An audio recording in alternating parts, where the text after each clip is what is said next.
Welcome back to another episode of the Girls Stop Playing podcast. It's your favorite homegirl, Coriel, here to encourage you to stop playing with your potential and start working for what you want in life and in love. Because you already know that I believe you can make the money and you can get the honey. You can have it all as long as you are willing to work. And I have one of my favorite working women in the building for tonight's show. But before I introduce you to my girl, I got to make sure that you know that this week's episode is brought to you by Pull Your Card, my brand new party game that's adding a little razzle dazzle to your next girls' night, game night, family reunion, vacation, however you get down. Grab your deck at pullyourcard.com. So today I am introducing you to the #1 best-selling author, host of Redefining Wealth podcast, speaker, coach, all of the things, mommy, mogul. Patrice C. Washington is in the building. Hey. Hey, Patrice. Hey, Cole. I'm so happy to see y'all. That's not fake. I really am happy to see her because what y'all don't know is Patrice was the very first person who ever let me interview her for my podcast. March 2015. Yeah. Run the receipts. Okay. Yes. Your girl is a podcast OG. I know y'all ain't know that, but put a little respect on my name. Been doing this for since 2015. And you were the first person who trusted me to talk to me. Yeah. Way back when I had literally 0 listeners. Can we go back though before Let's go that? back. Yes, we can. Because I remember us being introduced and meeting at a Starbucks. At a Starbucks, yep. And like spending, I don't know how long talking, but to see everything that you've done since then, I want to say that was like 2014. That was a long time ago. 2013, yes, 2014. yes. And just to see the evolution for us both, it is so encouraging. And it's a testament to like having girlfriends. Yes. You know? And yes. I love to see it. I am just so excited to hear all of the newness. Like y'all are going to find out while I'm finding out because I have not been able to catch up with Patrice because she's so busy doing the damn thing. You said, is it bad newness? Oh, it's not bad. No. Okay. It's a lot of good stuff, right? It is a lot of good stuff, but there's been a lot of change. We gonna talk about the change. We gonna get in your business a little bit? You can get a little Just bit. A little you can bit. get in my business. And then offline, I can really get into it. Well, you know what? I divulge so much on my podcast anyway. Okay, well, divulge some on my podcast. I will. Okay, Let's please get do. into it. So that's literally my first question is the evolution of the Money Maven, because before I get into that, I also would like to say this is how we go back. Not only were you the first guest on my podcast, you were a Claire Huxtable honoree with the Single Wives Club. Okay, shout out to the single wives out there. You were a cover girl for Work Mag. Yeah. So I just want to thank you for, even when you probably don't even know what the hell I'm inviting you to, you just be like, you know what? My girl invited me. I'm gonna come. And I appreciate that. I seriously appreciate that. Yeah, I do. I really that is appreciate literally that. my response. Like if they say, well, Coriel invited you, I'm like, okay, I don't Whatever even it really is. research, look it up. I don't know what it is. I'm like, okay, I'll be there. And that is so valuable, especially in this space where, you know, people might look at my little, you know, my YouTube views. We just not getting started on YouTube, okay? They ain't putting no respect on my name yet. But people look at those things to see how valuable you are, to see whether it's worth, you know, knowing you, or, you know, they do all of the things. And to have someone who's truly been down for all of these years, I just appreciate you. So thank you for being Can here. I tell you what I see value in? Yes. I see value in people saying what their vision is and then actually walking it out and doing it. Especially in a time when we are just full of so many talkers. People talk and talk and talk, and yet you never see them do the thing. And I think about sitting down at Starbucks 8-9 years ago and us both talking about things that we wanted to do. I didn't see a podcast in my future. I don't think at that time I was on the Steve Harvey show yet. Not yet, and, yeah. You know, like all the things that happened from there, but we were just women who were like about business, on a mission, and we had hearts to serve. Yep. And we wanted to see women be better. And in our own ways, we've gone on to do that. And I also met people around that time who haven't done anything. So I say yes every time because you want to honor the fact that someone is actually doing what they say they're going to do. Thank you. Yeah. I appreciate that. And it's good to have good. She gonna call me one day to come. Wink, wink. And I'm gonna come. No questions asked. But way back then, like you said, I don't even know if you were doing Steve Harvey yet, but you've done Steve Harvey, radio, TV, best-selling author, #1 best-selling author. Let me put some respect on your name. You're a sought-after speaker. I've seen you speak on some of the largest stages, the largest platforms. What is the evolution? What are you doing now? What am I doing now? So from the time you met me, back then people just called me America's Money Maven. The Money Maven, yeah. And then I went on to become the Money Maven of the Steve Harvey Show. And just to go back, for those of you who don't know the backstory, I got into all of this personal finance education way back at 19 years old. I started out in real estate, became a real estate and mortgage broker during senior year in college, went on to create a 7-figure business by 25. And I thought that would go on forever until that recession hit. In 2007, I was on hospital bed rest. I took a fall down the stairs at 20 weeks pregnant. That sent me into preterm labor. And I spent 10 weeks in the hospital. And by the time I came out, yes, I had a healthy baby, but I did have a healthy amount of medical debt. I had racked up almost $400,000 in medical debt. That should be illegal. It should be, because my insurance dropped me and I didn't even know, because I'm in the hospital not looking at mail. And I had 16 loan officers and real estate agents who worked in my brokerage who could not close a deal because the banks we worked with were closing down left and right. And so I went into the hospital with a 7-figure business. And by 2009, I was literally scraping up change and applying for welfare. Right. So when people, hear my bio or see me on things, I always want to make sure that they are very clear about where you've come from. That I'm not here just because of textbook. I do have a master's now in behavioral finance and financial psychology. I'm certified in financial psychology. I have all the textbook, but I do what I do because of my testimony. And so when we talk about the evolution, I originally had my come to Jesus moment after my home foreclosed, and I was in this teeny tiny apartment. I had moved from Southern California when my home foreclosed to Metairie, Louisiana. And that's where I had my sick and tired of being sick and tired, come to Jesus moment. And I heard what I refer to as like a still small voice, but that nudge or that little feeling in your gut that says, do something. That feeling for me was like, get your Bible. So I ended up on this scripture. It's Proverbs 17:16. And I always tell people, even if you're not religious, that's not the point. Take it as a good quote. Proverbs 17:16 said, what good is money in the hands of a fool if they have no desire to seek wisdom? That's why my Instagram now Seek Wisdom, PCW. It was, what good is money in the hands of a fool if they had no desire to seek wisdom? When I had that revelation, like game changer. First of all, I was like, wisdom. I feel like I'm smart though. You're like, but I went to school. I graduated with honors from University of Southern California. I'm smart. No, ma'am. But you don't have wisdom. Wisdom is knowing how to apply the information you take in, right? So all of these things were happening. I have this epiphany, and I feel like even in the midst of me being in one of the worst financial times of my life, I'm still supposed to help people with personal finance. I still felt compelled, like the audacity, right, to think that you could be in the midst of the storm and still help serve other people. But that's what I felt.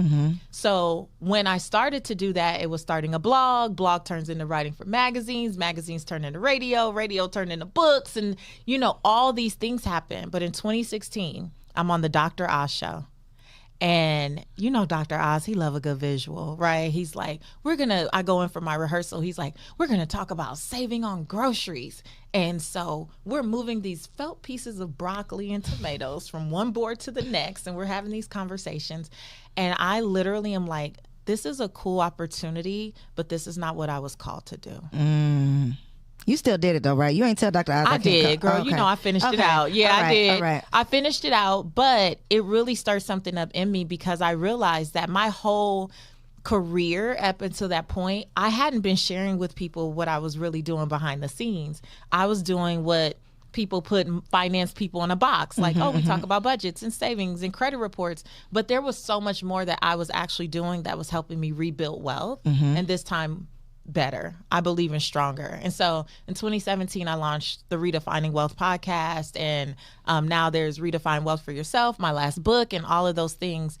And now that I am newly divorced, I was kind of wondering. I'm not gonna lie. I wasn't gonna ask though. I was not gonna ask. But you could. Of course you could ask. Now that I'm newly divorced. Wendy Williams, I'm not gonna put nobody on the spot, make you mad at me, But see, people who are purpose chasers, that's what I call my community, who listen to the podcast, I have used my divorce to still be a lesson. And I'm really open about the takeaways and the growth, because to me, nothing happens to you, it happens for you. And I believe that we just have to embrace when a season is complete. It doesn't have to be bad. It doesn't have to be ugly. I determined from the beginning I'm going to divorce with dignity. And so the pillars that I teach from at Redefining Wealth, that is what has literally helped me get through this season with ease and grace. Not that it's easy, but I think that your attitude towards a process will determine how you make progress, right? And my attitude was, I will do this with dignity. Yes. And we have. Yeah. So this is a new season for me. I call this season Scaling Joy. That's going to be my next book.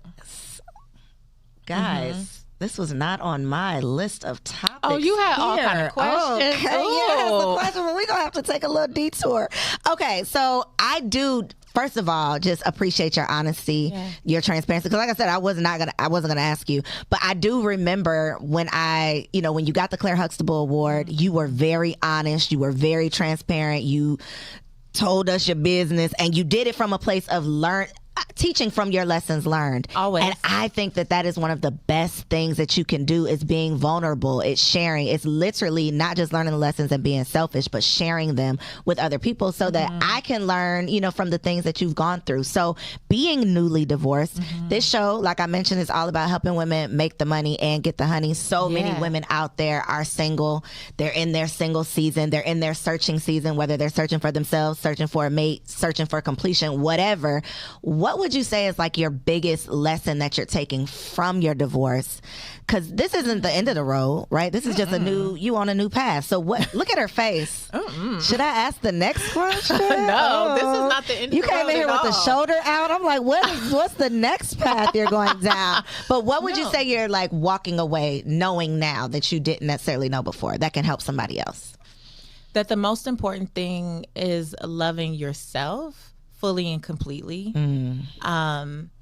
I got married when I was 26. I started dating my husband about 21, 22. And, some of the stories that I tell are just knowing that back then I didn't grow up feeling beautiful, right? I was not known as the pretty one. I was the smart one.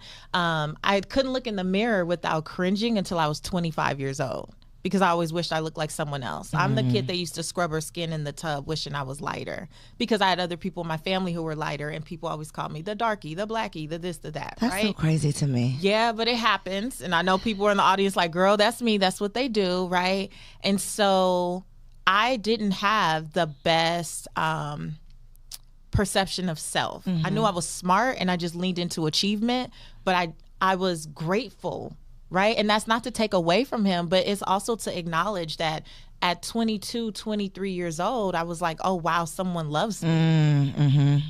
And we were best friends. And so that evolved. But almost 20 years later, I'm a different woman. I have done 20 years you shit now, baby. Personal development. Yes. Well, but it's not even the achievements anymore. It's the personal development. It's the therapy. It's the healing childhood trauma. It's the learning to forgive people who will never say I'm sorry. It's the being able to look at myself and be like, God made no mistakes in creating me. Like, I'm exactly who I'm supposed to be. It's looking at what I do every day and seeing that, like, your life has purpose. You were born with purpose, on purpose, for purpose. Like, you are called to impact other people. And then when I see my clients and I see what, like, I can create, even in all my flaws and imperfections, there is great things to be done.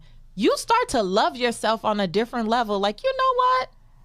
I actually am really awesome, but also I'm allowed to evolve and to think that you should entertain and tolerate and be okay with things that you were okay with 18 years ago is crazy. That's wild, right? And I just got to this point, especially when I turned 40 in 2021. My life coach had me do an exercise. She said, do the willing to lose list. I'm like, what is the willing to lose? She said, it's not that you want to lose it, but you're willing to lose people, places, things, like, whatever, in order to be all that you believe God has called you to be. And I had to be radically honest. See, a lot of times we don't want to get on honest. That list? I didn't at first because I didn't want to see it. So I didn't. But when she first explained the exercise, you knew it. it kind of dropped in my spirit, but I didn't want, of course, nobody gets married wanting to get divorced. Nobody gets married thinking that. I was envisioning picking up grandkids with this man one day, you know, like doing all the things. We going to the tape. We dying like Notebook, like together, holding hands. I had never envisioned it. But I had to be radically honest and ask myself a lot of questions about, are you really fulfilled? And do you actually feel like you're being loved the way that you now love yourself? And the answer was no. And he had learned to love me in brokenness, but didn't understand who I was as a more whole and complete woman. The type of love you gave me 10 years ago is not going to sustain who I am today. And I had to be honest about that. And I was honest. And if someone doesn't have the capacity to love you how you want to be loved, I think for me, I had to choose to love myself more than anyone and anything. And in loving myself to that extent, I couldn't settle for love that didn't serve me. What was the conversation with your daughter like? Because Mini Maven is not Mini anymore. Now. Jesus. Yes, she is a whole little grown becoming a little grown woman. And you can't just make a decision like that, make a life change like that the same way you could if she was 5. Correct. You know, so what were the conversations like? Because I think that's so important. Again, allowing her to learn through your lessons, but then also letting her keep that safe space with her daddy. So what were those conversations like? It's so funny because he and I just talked about this on this past Sunday. We were talking about how blessed we are to have a daughter that can hold space for both of us. No matter what, she can love her mom and she can love her dad and respect us both. We don't talk ill of each other. Definitely not around her, but we're honest. Definitely not around her. Definitely not around her, you know, but we're honest about what we each need. And she gets to respect that it's okay. Like, it's okay for people to know what they need and accept that they're not getting it from their partner. Like, has nothing to do with her and our love for her. But I remember her telling me early on when we first separated, she's like, I think you and dad are going to be great co-parents. And I was like, you think so? And she was like, yeah, like, you guys are going to be great co-parents. Like, she, like, the whole time, I think because we approached it from, we're going to do this with dignity, she's just seen it as a process and not a problem. It's just kind of like, okay, this is what's happening. It's not to say she hasn't had her moments, right? And she has a small group at church that has supported her a lot and all those things. But she's been very accepting and very, like, she told me one day, Mom, like, I love seeing you so happy. She and can like see so in love. And I did not think I was unhappy. If you would have asked me a few years ago, I would have never said, oh, I'm unhappy in my marriage. That wasn't it. But when I started to think about where my life could go and what it could be if I was loved the way I wanted to be loved, I had to be honest. And so it wasn't that it was terrible, he was an awful guy, and we were just fighting it. We weren't doing any of those things. It was, but there was an awakening for me, and I had to be honest about it. Was he shocked since it wasn't, you know, like it was always a problem? Or did he kind of see it coming? He would say that he was shocked, but I don't think he really was. I don't think anyone wants to say I knew it was coming. We had conversations, and I'm very open, you know, and I'm very clear. I'm a clear communicator, right? So it's not that I hadn't voiced certain things. I literally just don't believe he had the capacity. That's different than desire.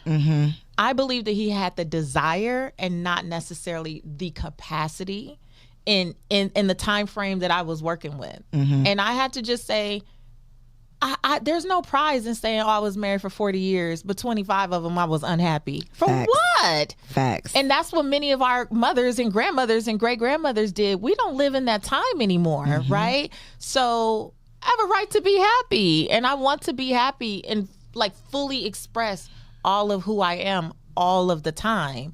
And so we had conversations. He still has said that he felt blindsided. And of course, that's to be expected, right? And a part of like a big lesson that I've learned is I owe him the dignity of his own process.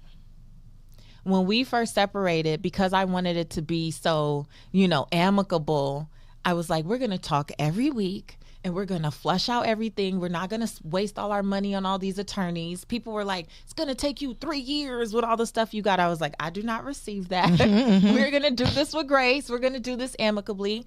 And he went along with it, but I realized after several months that in his mind, he still thought there was a chance. He was being nice because he's like, oh, if I do what she says, We'll just like, get back she just together. gonna, like, Yeah. we gonna get back together. And in my head, I was like really clear that that was not an option.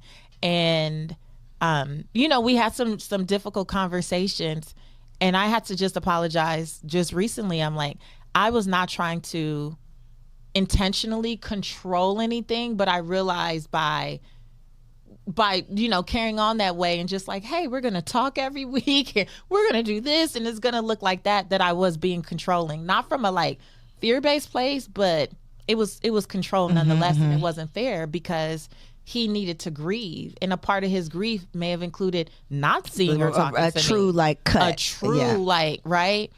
And so that was a big lesson. Like, give people the dignity of their process. Like, you can still do something with dignity and allow it to be difficult. Having dignity doesn't mean it's just going to be perfect. Yeah. So you dating? Can I ask you that? Yeah. With I knew it. intention. I knew she was dating. I knew it because you was like, "Yeah, it's not the end of the road, baby." I felt that. I felt that in my I talked spirit. about it on the podcast that I was going to date with intention. So earlier this year, I'm on a flight. I had a brand gig in New York, and I was flying to speak in San Antonio. And I'm on the flight, and I literally have this like, again, that like still small voice that's like nudging. It's like, you're not even clear on what you want. Do you even really know what you want? And you know, you can list a few things like honest, kind, right? And so I take my phone out, open up the notes, and my spirit is like, write everything that you want and don't hold back. And I get down to like 7 things, and I'm like, I remember reading an article where they were like, women are too picky and they just need to have 3 things and let God fill in the rest. And then my spirit was like, they were not talking to you, ma'am. Your spirit said, write it all. The list was like 29 things. 29 things.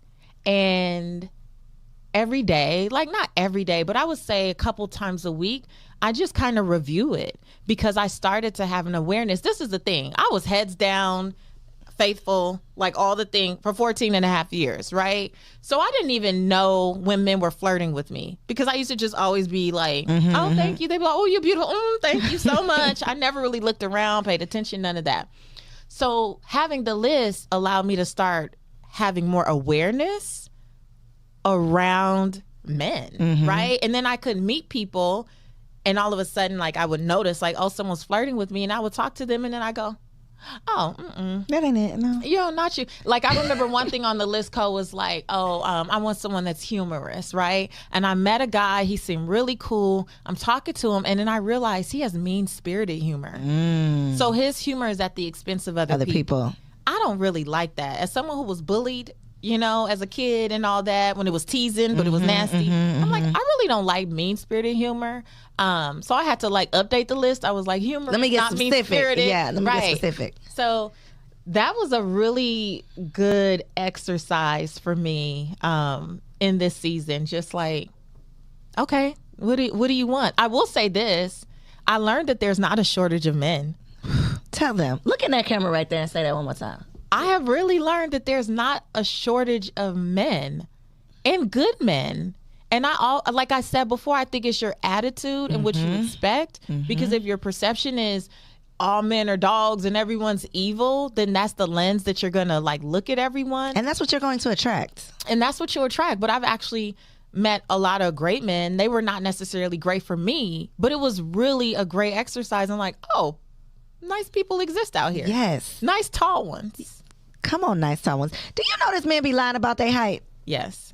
Why do they do that like you're not going to see them in real life and know they're not? And I'm too tall to play. I'm too tall to play that game. Stop. Listen, guys. Stop lying about your height. But I do agree with what you said because even before I met my husband, and we are here in Atlanta where they say it ain't no good, straight black men, okay? I met several good men. They just weren't for me. Yeah. So I don't, but I never, ever, ever subscribe to there's no good men, men are just cheating. You know, I've never subscribed to that, but I feel like women who put that out there, that's what you're going to get back. Yeah. All the time. All the time. I mean, your mind is always looking for ways to confirm its beliefs. It's always searching for a way to confirm. So if you're looking for a certain type of thing and you're like, all people do this thing, that's all you're ever going to see. And I don't. You ain't subscribing to that. I'm not subscribing to that. That's not for you. Well, I'm excited for you. Thank you. Keep that shoulder out, sis. He's coming. He is coming. Okay, so you got to tell me about Command the Stage. Yeah. You mentioned I was in New York doing my thing. I had something going on in San Antonio. Yeah. You're always all around speaking, which is a desire, a goal for so many people. Tell me about Command the Stage, because you're helping other people do what you do. Yeah, so Command the Stage it's a transformational speaking course. I don't believe in being just a trainer or a motivational speaker. Let me break that down, right? So you have to understand the purpose behind why you're opening your mouth. I only open my mouth with the intention of transformation. Inspiration is cute, right? But if I rah you to death and get you pumped up and I don't equip your hands and help you move your feet, you're going to be exactly the same. You're going to go to sleep and be like, well, that was nice yesterday. And that's it. Trainers are there to just inform, right? They're like, here are the bullet points on the slides. I'm going to read to you what you can already read on the PowerPoint. That's what a majority of people are. What I train on, or what I teach, is from like a spirit of transformation. So yes, I want to inspire, and yes, I want to inform, but I also want to help you do something different with your life. And it doesn't matter if I have 3 minutes to talk to you at a networking event, or 30 minutes for a keynote, or 60 minutes for a presentation or an interview. The way we articulate who we are in the world, it matters. And the conviction and clarity in which we do it, like, that matters. And that's what I teach, mostly women. I've had a few good men come through, but mostly women. That's what I teach them to do. How do you take what may have been one of the most painful moments in your life and share that in a way that really helps other people, like, elevate in their lives? But how do you do that without being the victim? Because a lot of our stories, a lot of why we do what we do is a sad story, but you have the ability to tell your story as a victor and not a victim.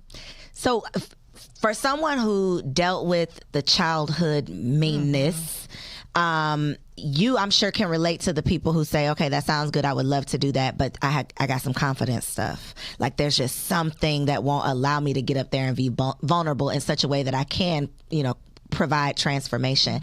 What is your advice, or a couple tips, if you could share some, for how you can command the stage, aside from them just buying the course, because get with it? But what are some things for people who are like, that sounds good, I know that God is telling me to move in this direction, but I just can't bring myself to get on stage and be vulnerable? So let me tell you a couple things. The very first thing is, most people think that they have to be completely removed from something to teach about it or to talk about it. Facts. So they don't want to share until they're all the way on the other side. But I have found that in vulnerability, your audience will appreciate you sharing the middle. We want to share the end. So, when I'm all the way out of this thing, then I'll say something. I was in the midst of my divorce, like, hey guys, so here's what's going on, right? Because if you extract the lessons, you don't have to be on the other side. The main thing is just saying, like, hey, here's where I am, here's what I'm learning, and offering people something to think about. So that idea that you have to be perfect, I always tell my clients, people don't expect perfection, right? God, if you feel like God called you to do something, is not asking for perfection. Obedience is the only thing required.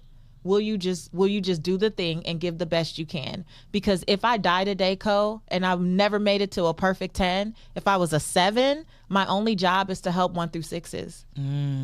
What you worried about 8, 9s, and 10s for? If you're a 2, there's some 1s and there's some people at ground zero that need something that you have. They're not sleeping at night. They're tossing and turning. They're wondering if anybody understands what they are going through, and you might have the answer.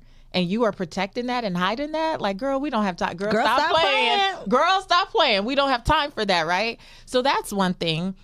People are not looking for an expert. They're only looking for a guide.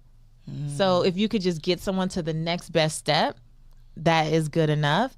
And then I will say, a lot of people don't tell their stories, because they are scared to talk about the supporting characters. Ooh. It's not that they don't want to tell the story. They're scared of the backlash from the people around them. Who were in the story, who will come back and say all the things.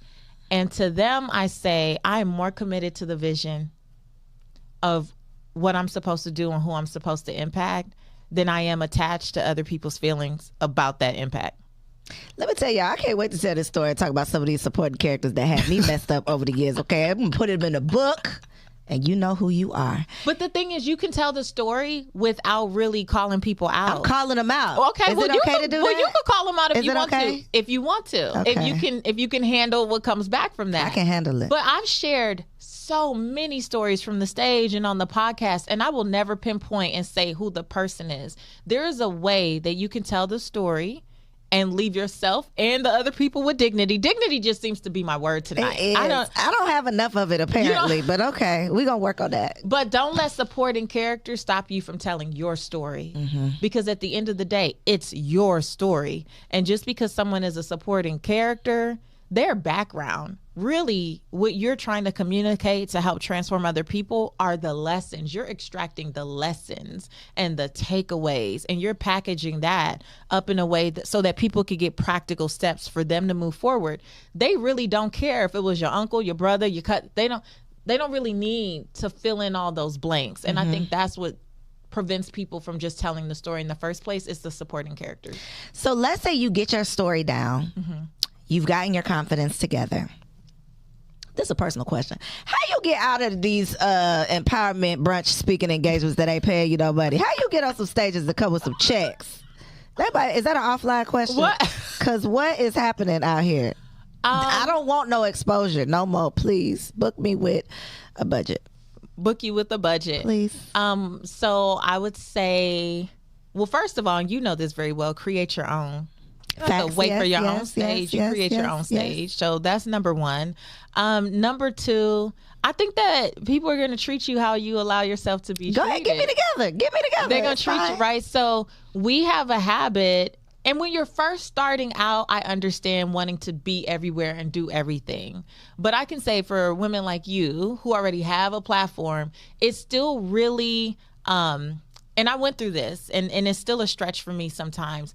It's still really hard to not want to accept something for positioning. Well, I'm going to do this because so-and-so is there. But you're already at a place that you prayed for. So my new thing is is my mantra. I'm here. I don't need to be there because so-and-so is going to be there.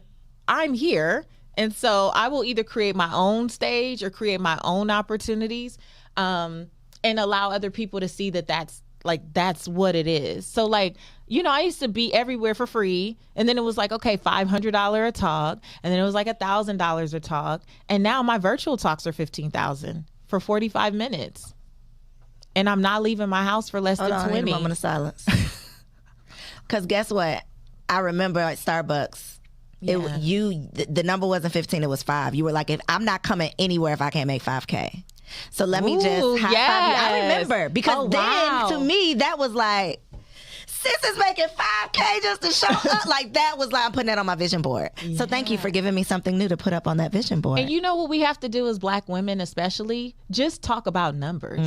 Because we be getting played out here. Yeah, and it won't stop unless we talk about it. So I remember being invited to this big event, right? Woman produced, women's event. I think they were going to have 1,000 people. This was a year ago or so. And so they reached out oh, we'd love to have you, blah, blah, blah. So, of course, my booking agent sends them the rates. And then they're like, oh, we gave the entire speaking budget to a male influencer who I will not name for a woman's event, and then asked all the women to speak for free. Baby, I couldn't say no fast enough, but I didn't just say no. I sent them a Loom video. Girl, I recorded a video. What'd you say in the With video? the email that they sent up on the screen. And I was like, hey, so-and-so, I really appreciate your vision for what you want to do for women. But in good conscience, I have to say no. And I didn't want to just say no. I want to tell you why.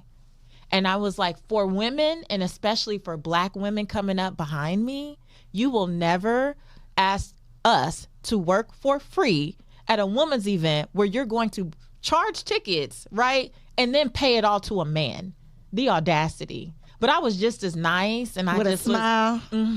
we're gonna use this as a teachable moment. But we have to, like, first of all, we have to start saying no and telling them why. And I've had to say no to a lot of things. You know, my mantra is chase purpose, not money. But I've said no to a lot of opportunities, especially in the last few years. So I've been named on all these lists, right? So Success Magazine's 12 most inspiring Black voices, and this thing's most this, and this thing's most that. So I get approached to do a lot. And then they will make me these offers. And I'm like, hi, is this an offer that you would make to a white male with the same credentials? I'll wait. And I asked for Zoom meetings because I need to see everybody's face who was involved with this decision. Hi. When's your birthday, Patrice? March 15th. You're not playing games out here.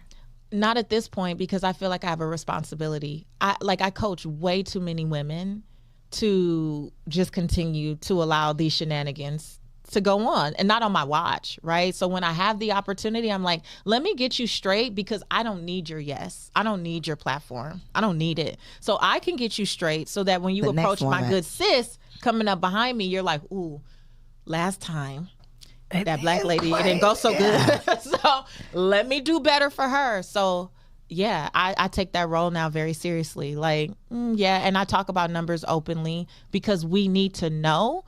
Because when we don't know, we allow people to continue to play us short, and we don't know because it's just better than what we've had, right? But as my career has grown, I've really had to look at saying no to more things so that I could pass it on to someone else. Right? Pass me that little, listen. Yeah. But I do that all the time. When I say no, I'm like, I'm not available, or that's not for me. Yeah. But I do know so-and-so, and I try to pass it on, especially to a woman of color, because usually most of the stages I go on, I am the woman of color. It's usually my face is like the color on the thing. I just be looking at the lineup like, oh, here I am again. Just me, right? So, but talking about dollars, I'm glad that I did. I'm glad that I said that to you openly, because it does make us more aware. And I'm thankful for the mentors who have said certain numbers to me. And I'm like, wait, what now? Oh, wait a minute. Let me update my little dream board. Yeah. Okay, so then my next question is, when you pull up these looms and you be doing these videos, you be getting people together, how do you sustain, because you have some very strong relationships, right? And something that you said on my podcast that you probably don't remember, but a lot of things you say really stick with me. You said, and I'm not going to, this is not quotes because I ain't going to get it right, but you said something to the effect of, there's always someone watching you with the power to bless you. There it is. I still say it every day. And it's very true. Yeah. So how do you navigate speaking up for yourself, not accepting less than, but still maintaining relationships with people? You know, because I'm clear and I'm calm, and I speak with like clarity and conviction. I need to slow it down a little bit. Yeah, I'm calm, right? So I don't respond when I'm initially, right? Because the first response is like, oh, no, they didn't, right? I'm still from South Central Los Angeles. So like the first response is like, oh. And then I have to remember, right? This is a teachable moment for them.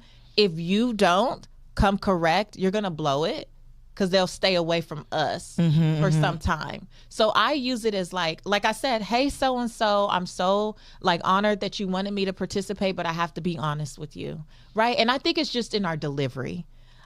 Even when you gather people, leave them with their dignity. Like, you can gather people and still like, you probably didn't even think about this. It probably didn't even occur to you. You probably weren't aware, but I want to bring this to your attention. In the event that you want to ask another woman of color with credentials like mine to do this thing for absolutely free, what are you actually saying here? I had someone make me an offer to do something with their platform. They wanted me to host my own podcast. They wanted me to write articles. There was a social component. It was a huge platform, right? And they wanted to pay me $200,000 a year. Now, 10 years ago, awesome. 9 years ago, maybe awesome. Well, I make multiple seven figures running my own thing. You're asking me to leave my business to come be a face for yours. Okay, that sounds all right with me, but you can't do your thing. You gonna do that thing. Yeah, okay, I could do my thing and do their thing. I would be putting all of my effort into their thing For For 200K. what? And then you get to tell me what to do? No, you can't. Like, absolutely not. Those numbers are different, and I don't want anyone to hear that and kind of tune out. The bigger point of it is that whenever someone approaches you with something that just does not make sense, we have to start to speak up. It's the way that we speak up. I'm never rude. You know, I don't cuss people out. I don't talk to them crazy, but I'm going to let you know that that doesn't work for me. But see, can we take this all the way back to starting with my honey conversation? This is who I have evolved into. And This Patrice 2.0, baby. This 4.0, because I'm over 40, right? So the more clear I have become and the more I am able to articulate that, I'm clear. So either you have the capacity to honor what I'm saying or you don't. And that's whether it's professionally or personally. Literally, I'm clear. It's something about waking up and being 40 and being like, you know what? I don't need none of y'all. I'm really not about to do that anymore. That over 40 is a whole new energy. I've heard that. Ooh. I'm not like racing to get there or anything, but I've heard that. Like when you 40, over, baby, sis. you can't tell me nothing. Like hello, I've arrived. That's really how I feel. I'm only 41 and I'm like, ooh, at 50, I'm going to be a whole situation. Oh, yes. I'm not mad at Patrice 5.0. She's going to be something spectacular. I already know. So with all of your pivots over the years, how do you manage to let things go? Because as you pivot, you got to let some stuff go. How do you let things go without letting people down? Because there's so many people who know you as the money maven. There's so many people who have these expectations of what you should be doing based on what you've been doing. How is that just like a confidence thing? Like, this is who I am, take it or leave it. This is the new me, roll with me or get rolled. Like, how do you transition or pivot without losing people or caring if you lose people? Because I think that's what keeps a lot of people stuck doing what they've been doing because of those expectations. I respect when a season is up, and I just encourage other people to respect when a season is up, right? So if people come into your life for a reason in a season, the reality is maybe I was called to serve you in the season that you found me. And if me being divorced or something bothers you, because a lot of my listeners are Christian. And so I've gotten the DMs from people who are like, well, how do you reconcile? Oh, yes. First of all, when I announced it, I did say in the episode, and mind your business and only pray for what I asked you to pray for. Don't be praying. Don't be giving me your prayers. I said it in the episode. I was like, I love you guys, but be respectful of my choices. Because if I've come to this place, I've been in the prayer closet with it. I've talked to God about it. I've talked to a therapist about it. I've talked to a life coach about it. It's a lot of conversations that have happened. So I really don't need you in my DMs giving me all of what you think. That's facts, right? But I've still had people who have ended up in the DMs. Well, how do you reconcile getting a divorce as a Christian woman? Do you respond? How do you? Sometimes it just feels like, if I got time, if I have time, I do. I don't always to every single, I'd be there all day. Like, that's a job. But, and I've told people that my concept of God has grown so much. Like, I'm not really burdened by like being super religious anymore. I grew up very, very religious, but also very hypocritical in a lot of it. And so when my concept of God just expanded, my awareness that I don't have to just sit around suffering also did. And so, but I did encourage, like, one woman in particular, I was like, if this bothers you, just know I'm going to be actively speaking about it because it's the reality that I'm in right now. And whenever something hits my spirit and I want to share, I will. And if that bothers you, perhaps our time together is up. And I hope that I served you so well for the season that you were here. Yeah. I've been a faithful listener of the podcast. It's like 3 million podcasts or something out there.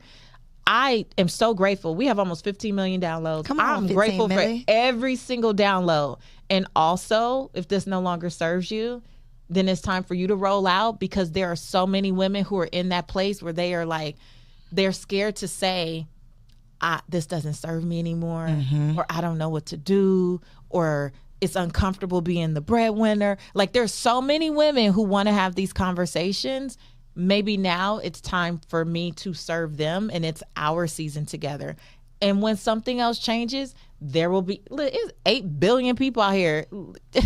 Find somebody else, sis. It's okay, and it's not a bad thing. Listen and download. But it's not a bad thing. I literally just respect when a season is up. So the people don't ever make you mad, like in the comments and all the DMs and stuff. They don't make you mad. They do. Yeah, I had someone the other day comment, and I was telling the story about.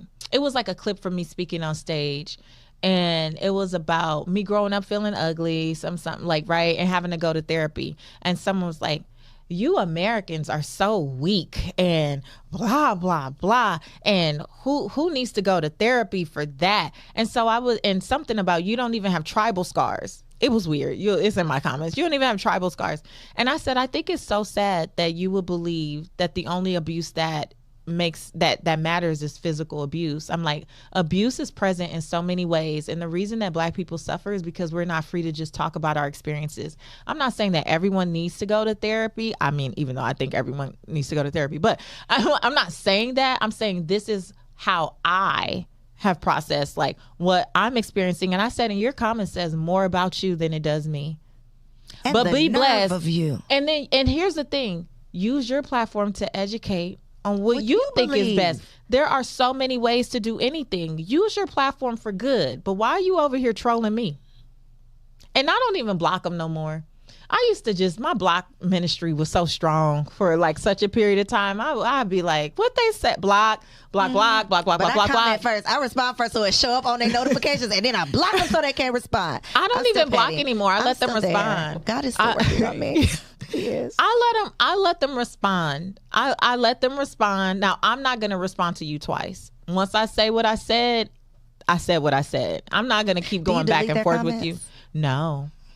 I love when what I love when my followers get with them. Mm-hmm, yeah. When they're like, oh, what you need to do is listen to episode such and such. I let the followers get them. But you know what? To be honest, those are so few and far between. I really don't attract that many trolls anymore.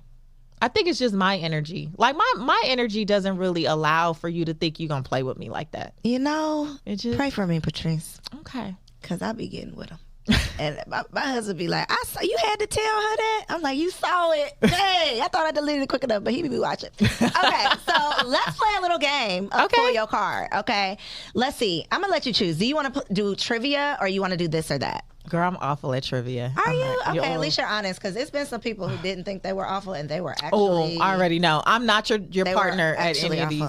No? You don't even try? Put up I'm good at Scrabble. Really? I'm a master at Scrabble. Okay. Yeah, I will 7-letter word you to death, but. I'm awful. Okay. Am I not intelligent? Is that what that is? I'm not saying any. Probably. She likes this. Yeah. Okay. So this or that is really easy. It's not a win or lose. It's just an opinion. So I'm going to name 2 options. You pick one. Okay. Okay. So here, my favorite one in the bunch. Are you choosing Fresh Prince or Martin? Fresh Prince. Yeah, nobody ever says Fresh Prince. Really? I knew you was my girl. Okay. Now that you are divorced with dignity, are you going with looks or money? Money. Sis ain't Wait, but can I just say? Yes. I have to say this was a limiting belief I had to change. Okay. And on my list that I talked about.